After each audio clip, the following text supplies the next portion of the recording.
process called thinking. The root, the seed of manipulation, was planted.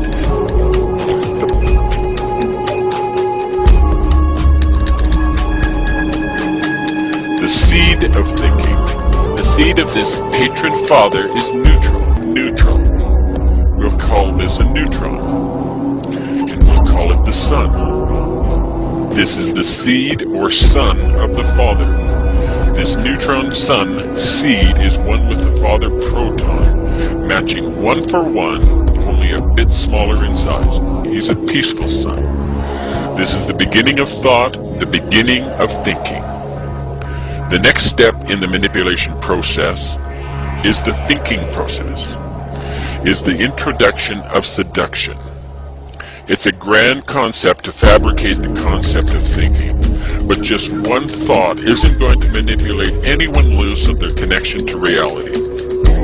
This group of thinkers then thought to introduce something that would manufacture a form of perpetuity in this whole notion of taking control. Something that would be a place of reproducing the whole thinking process over and over and over again, endlessly, with virtually no effort other than directing the course of thinking until it reached its final conclusion of total control and the complete submission of everything unto them.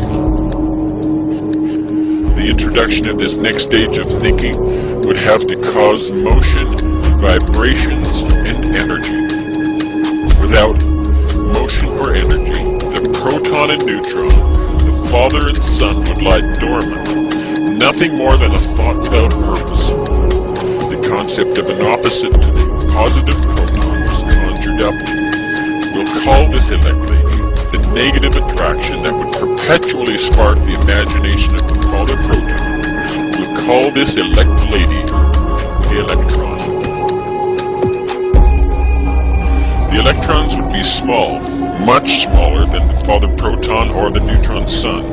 In fact, over 1,800 times smaller. This electron would spin around the proton and neutron, held in orbit by the attraction to the male, yet keeping a distance, yet flirting endlessly for the male to pounce. But why stop there? Introduce another elect lady and another. Make it a whole harem of elect ladies, flirting and circling the male, creating a womb of protection for the seed of the father to grow and reproduce another just like themselves again and again endlessly. We'll call this womb the nucleus. This womb will be the room, the birthplace of the neutron sun seed within the womb of the mother. This mother we'll call matter. This womb of the mother, this room of matter, is called the nucleus. Matter is that which occupies space. Even though this mother electron is just a thought from the group of thinkers, it orbits the father and the son at the speed of thought, thereby occupying space, conjuring up the illusion of matter. Observe closely. The nucleus forms a hexagon in this two-dimensional demonstration. The hexagon is the form of two overlapping triangles which have been created by the electrons orbiting the proton and neutron. This hexagon is the hex placed on humanity through the adoration of the mother, the woman. This has been implanted through the thought process of this unseen group of thinkers. From the void and emptiness of nothing, thought conjured up something. Within this grouping of the father proton, the son neutron, and the mother electron, the whole of everything is formed. This is the first atom, the beginning in the womb of thought. This is the matrix womb. Thought formed this energy that glowed as an electrically charged atom. This glow, in turn, produced light. What you see in front of you is a two-dimensional representation of the atom symbol that represents a ray of light. This was created or conjured up by thought. El, spelled E-L, is mentioned as the father of all gods in Egyptian mythology. El is the inspiration for the term electricity. Electricity is produced by the elect lady, the electrons of the atom. All those who were faithful to this god Al, the god of matter, became the elect, the chosen and faithful. These were the saints of God who were promised riches and power and would rule and reign with Al if they would just put their faith in him. This was the covenant, the agreement made between God and man. This covenant was kept in an ark, the Ark of the Covenant. The ark is the electrical arcing characteristic of electricity. If anyone touched the ark other than the high priest, they would be struck dead.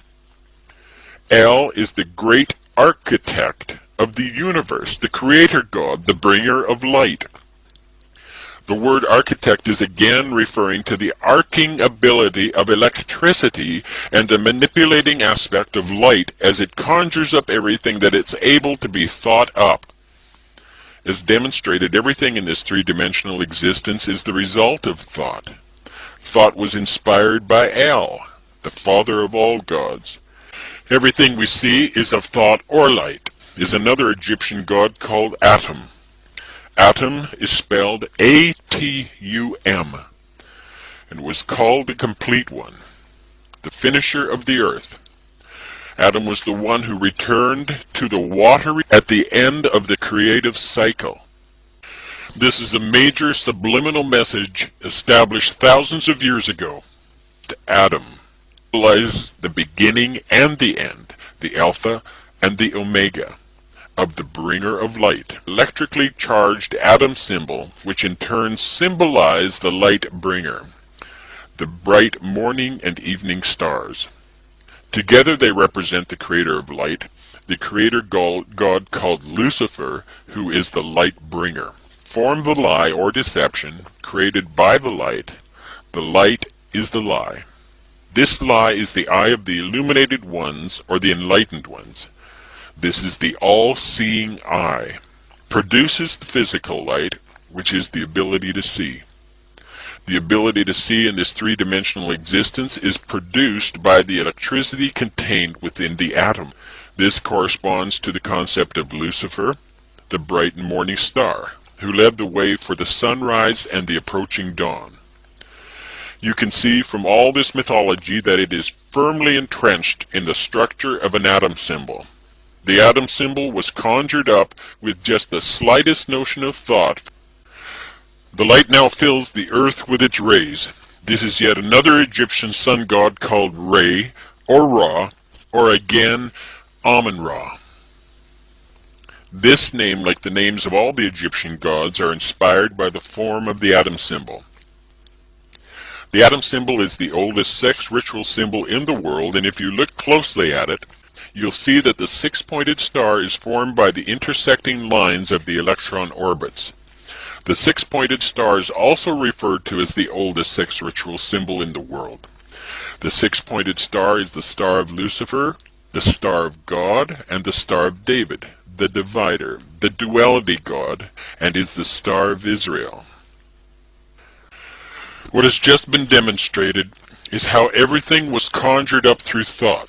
This is the basis and nature of manipulation. These similarities, although different, are close enough to send a message to our powerful subconscious reasoning, convincing us to register a certain thought, even though we're unaware in a total sense of what that thought is. This is called subliminal messaging. It is the foundation and the basis for the total manipulation and disconnection of all humanity from reality. This is the tool used by the Luciferian egregore of thinking beings to bring all of humanity under total control, to make us servants subject to lunacy, thereby causing us to relinquish our strength and freedom that these Luciferian thinkers might reign as God. It's this knowledge called Kabbalism, the ability to manipulate matter one molecule at a time, that the elite of the world have used to perpetuate the kingdom of these fabricated gods on earth. Thinking themselves to be the saints of God, the elect, and the divinely appointed rulers of humanity, they apply the principles of subliminal messaging taught to them by the Luciferian group of thinkers through the intellectual institutions of the world, thereby creating a hypnotic trance in which all of humanity flounders around in confusion, fear, stress, and disease. This Kabbalistic information has been handed down through the religious and intellectual systems that have plagued the world since the beginning of this conjured-up creation. Kabbalism kicked into high gear with the onslaught of the Renaissance around the year 1000 AD.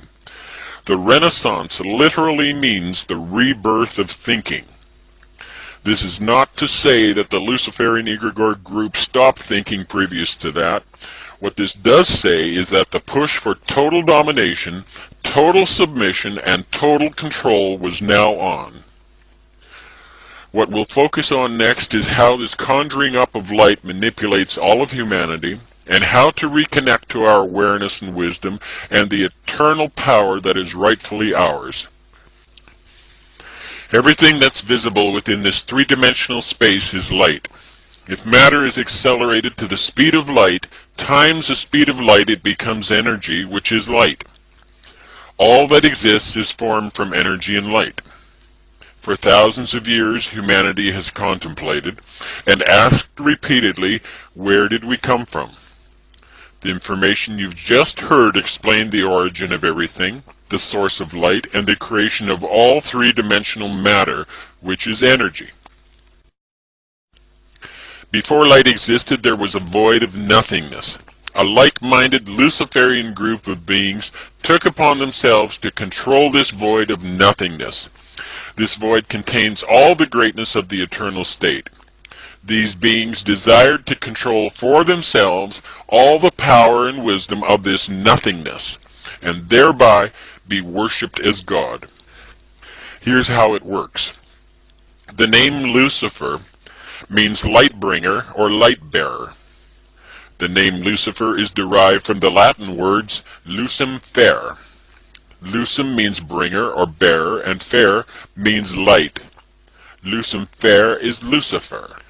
Genesis 1 verse 1 and 3 states, "In the beginning God created the heaven and the earth. God said, let there be light, and there was light." Hypnotic trance has been established. Very few will question that there even is a God. So anything that's written after these words is like shooting ducks in a barrel. Interestingly, this same concept of the light bringer, the day star or the bright morning star, has been applied to Jesus as well. Here we see that God is Lucifer, the light bringer. However, God is not just one supreme being, but a group entity, an egregore group thought form, agreeing together to appear as God.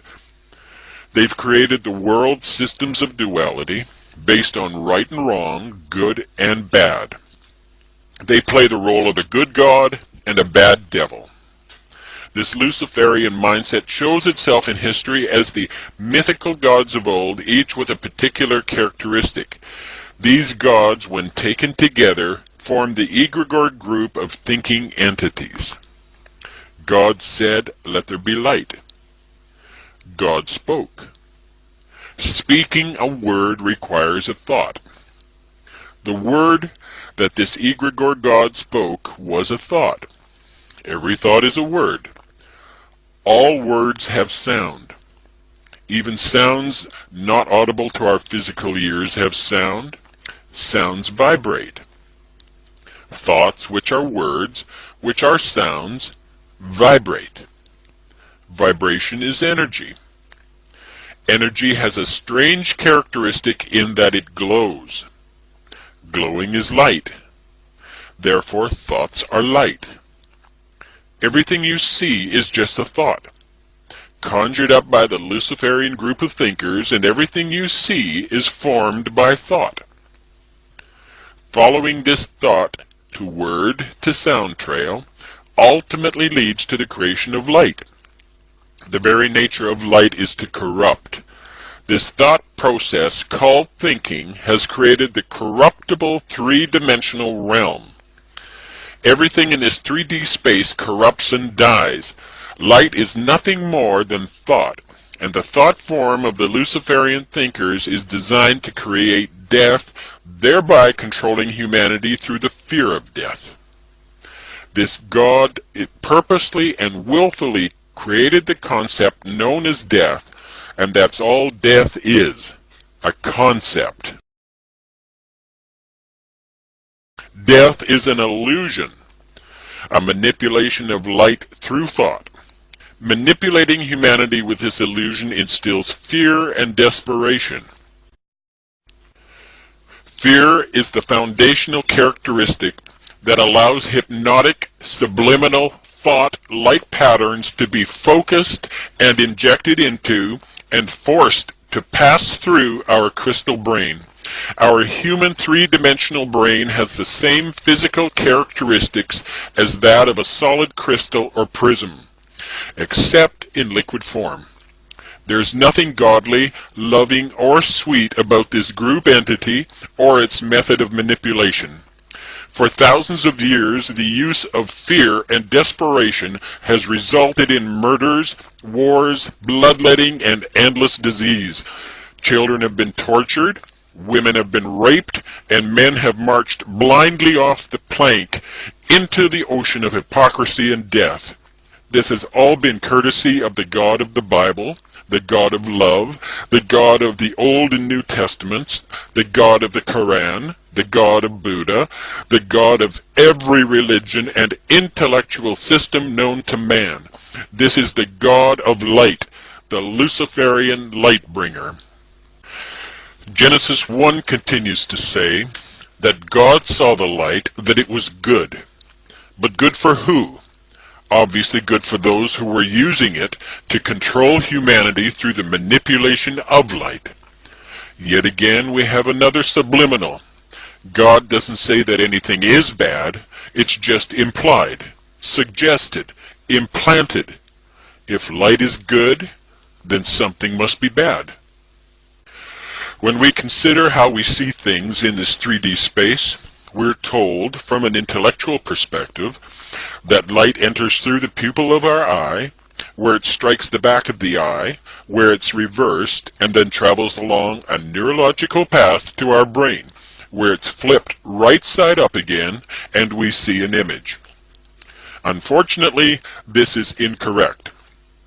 Light is thought, and the thought of what we are intended to see is implanted within the liquid crystal prison of our brain. The suggestion, which originated from the Luciferian mindset, travels through the crystal brain, and similar to a ray of light passing through a rain shower, a rainbow of three-dimensional color, form, and sound explodes in front of us. Whatever suggestion is attached to that explosion emanating from our crystal brain determines color, shape, depth, sound, and so on. The things we see, the sounds we hear, the smells we smell, all these details are within the thought, which is the word, the sound, the vibration, the energy, the glowing, and is the light. This has all been implanted in our brains as subliminal suggestion, and we believe it. Because we believe our senses and all the suggestion attached to them, it seems real.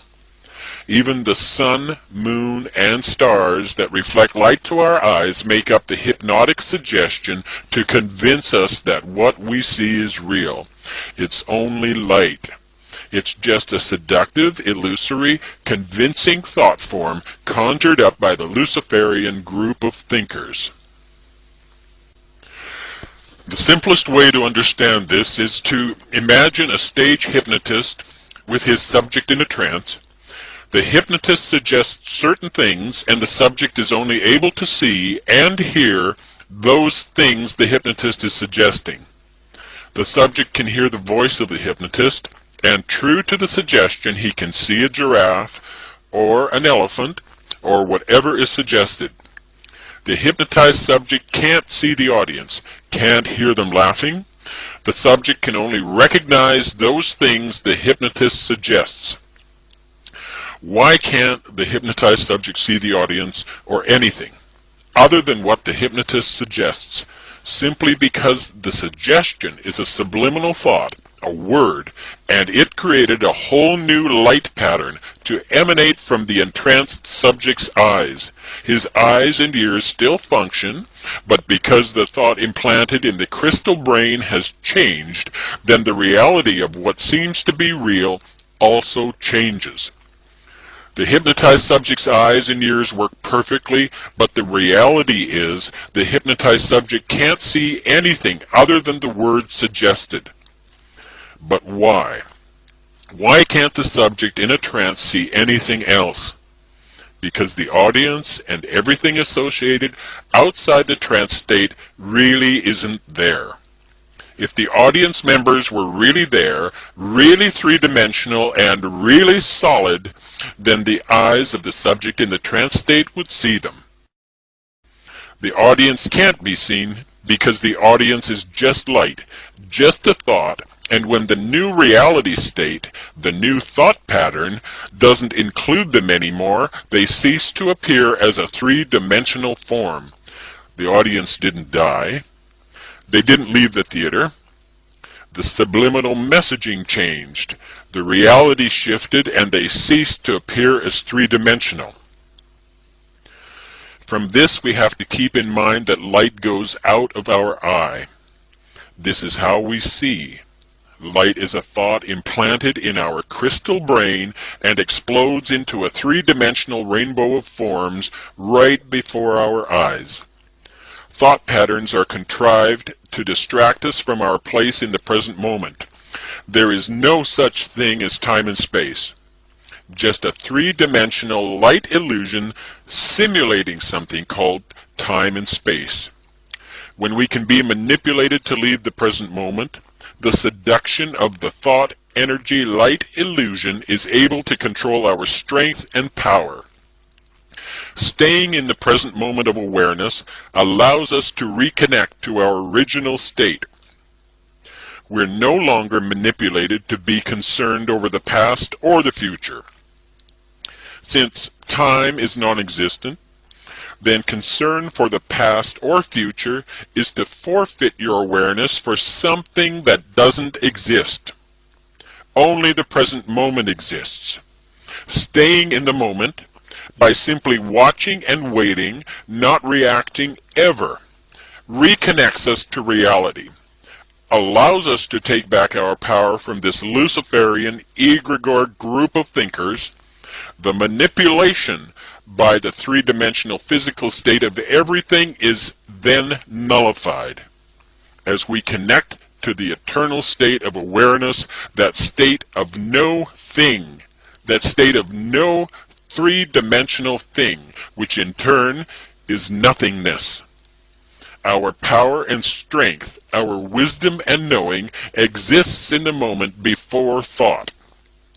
We have no thoughts of our own.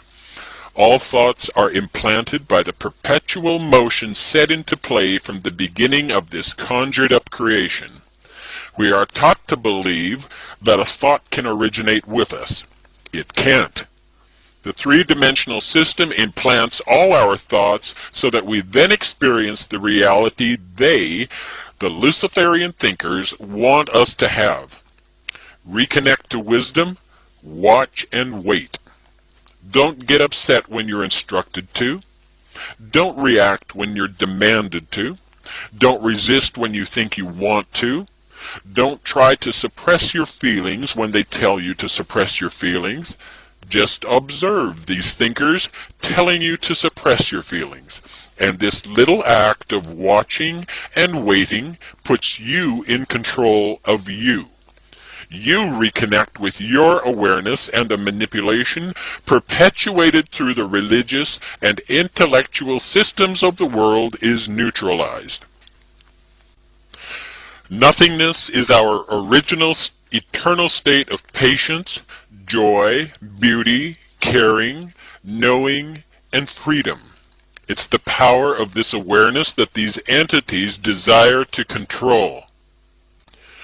You'll notice that the octagon symbol appears in red as a familiar stop sign.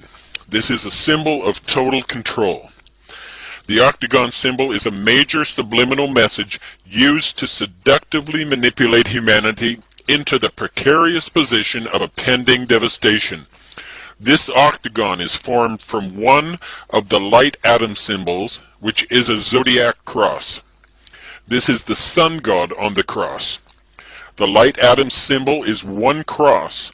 When you take this cross and give it a 45-degree twist, then overlay it behind the first atom symbol, in effect, what you have are two crosses which were used to form the atom symbol. These two crosses now form what is called the double cross. This is the cross of religion and intellectualism. This is the cross of duality, the cross of death, deceit, destruction, and every diabolical system known to man.